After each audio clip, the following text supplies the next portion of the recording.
Good evening, praise Lord. Welcome to this video.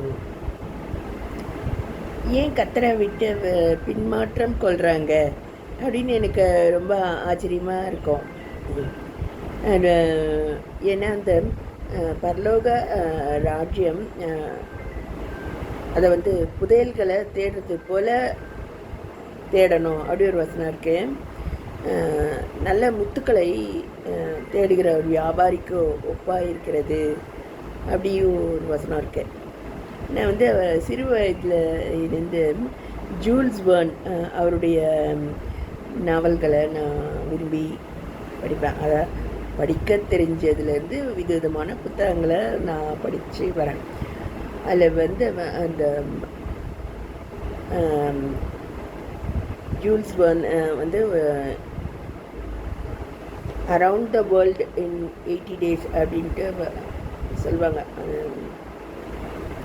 அந்த புத்தகம் அப்புறம் வந்து சரியாக டைட்டில் நினைவில்லை, 20,000 லீக்ஸ் அண்டர் த சீயை ஏதோ அதுமாரி நீர்மூழ்கி கப்பல் அதை பயணத்தை பற்றி ஒரு கதை அவர் எழுதியிருக்காரு.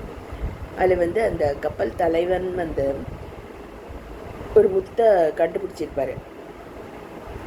அது ஏதோ ஒரு கடலுக்குள்ளே ஏதோ ஒரு குகையில் வச்சிருப்பார். ஸோ எவ்ரி டைம் அது அவர் போய் பார்க்கும்போது அது வந்து வளர்ந்துருக்குமா, சைஸ் வந்து பெருசாகிட்டு இருக்கம்மா. ஸோ அதுமாரி ஒரு ரொம்ப இன்ட்ரெஸ்டிங்கான நாவல் அது. அதில் வந்து அதை கர்த்தருடைய வெளிச்சத்தில் நான் அதை படிப்பேன். ஏதோ ஒரு இதில் நைட் ஆகும்போது அவங்க கப்பலுக்குள்ளே இருந்து வெளியே பார்ப்பாங்க. சீயில் நடமாடக்கூடிய மீன்கள் ரொம்ப அற்புதமாக இருக்கும். அந்த லைட்டு வெளியே அடித்து அவங்க பார்க்குற மாதிரிலாம் இருக்கும். இதெல்லாம் கூட வேதாமத்தில் இருக்குது. கப்பல்களை பற்றி தெரியுமா? திமிங்கிலங்களுக்கு ஆகாரம் கொடுக்குறவர் யார்? அது யோபு புஸ்தகத்துலலாம் படித்தா அப்படியெல்லாம் இருக்கும். ஸோ இவ்வளோ அற்புதமான தேவனை விட்டு ஏன் பின்வாங்குறாங்க, ஏன் பின்மாறி போகிறாங்க, எதை நம்பி இவரை விட்டு பின்வாங்குறாங்க அப்படின்னு நான் யோசிப்பேன். எங்கள் ஆண்டி கேட்பாங்க, திமிங்கிலங்களுக்கு நம்மளால் ப்ளே கிரவுண்டு கட்ட முடியுமா அப்படின்னு தான் கேட்பாங்க. அதுபோல் உலகத்துக்குள்ளே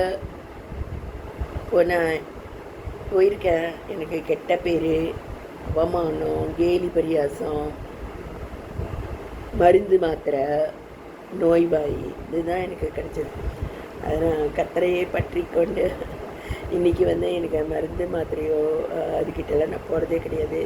கெட்ட பேர் கொடுக்குறவங்கள சரியாக அடையாளம் கண்டு விலகியாச்சு.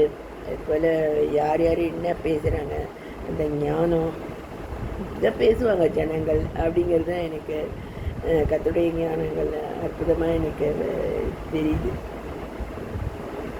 ஸோ இவ்வளோ பெரிய ஞானத்தையும் பரிசுத்தத்தையும் மீட்பையும் கொடுக்கக்கூடிய கர்த்தரை விட்டு நம்ம தூரம் போகிறதுக்கு முகாந்திரமே கிடையாது. அதுதான் நான் சொல்ல வர்றது.